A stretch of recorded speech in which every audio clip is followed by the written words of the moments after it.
प्रकार का व्यवस्थित जीवन हमारा नहीं है कि हम स्वस्थ 100 वर्ष तक जीवित रह सकें। अनुपात मानना पड़ेगा।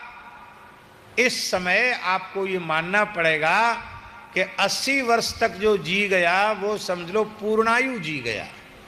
80 वर्ष का अनुपात मानना पड़ेगा कि नहीं? 80 वर्ष जीवित रहा तो मानो वो अपनी आयु भोग करके गया। इस वर्तमान परिस्थिति के अनुसार हमें ये मानना पड़ेगा।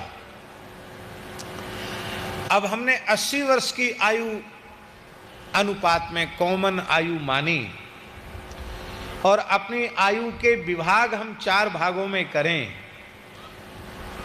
तो एक भाग कितनी आयु का हुआ? 20 वर्ष का हुआ। तो 20 वर्ष अध्ययन ब्रह्मचर्य के पालन के लिए, 20 वर्ष गृहस्थाश्रम के लिए, 40, फिर 20 वर्ष अपने निजी कल्याण की साधना के लिए, वानप्रस्थ के लिए, और तब फिर 20 वर्ष संन्यास के लिए। सब कुछ त्याग कर अपने में स्थित हो जाना, भजन करना।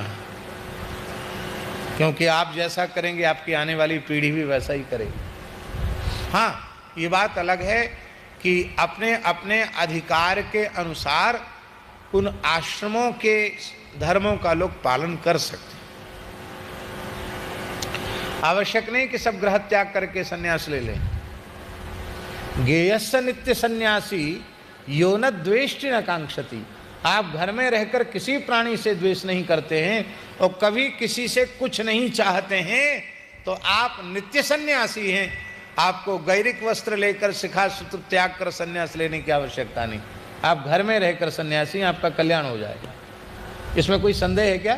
तो उस सन्यास की वृत्ति वाले जीवन को जीने के लिए, जिसको जीने के लिए भगवान ने हमें मनुष्य बनाया है,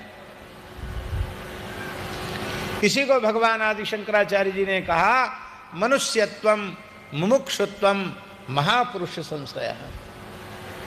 मनुष्यत्व भी हो, मनुष्य तो हो गए, पर मनुष्यता आवे, फिर संसार चक्र से छूटने की व्याकुलता उत्पन्न हो, और फिर ब्रह्मविद चरणार्चनम, ब्रह्मवेत्ता, भगवत तत्व के ज्ञाता, शिव तत्व के ज्ञाता किसी महत् पुरुष का पादाश्रय प्राप्त हो।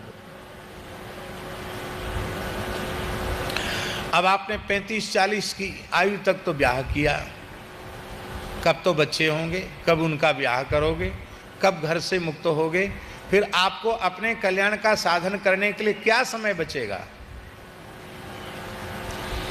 लोग कहते अभी तो हम पढ़ रहे हैं, पढ़ेंगे। अरे भैया, पुराने लोग पढ़ते नहीं थे क्या? स्वामी जी, समय से विवाह करके भी लोग 4-4, 6-6 विषय के आचार्य हुए, शरदर्शनाचार्य हुए।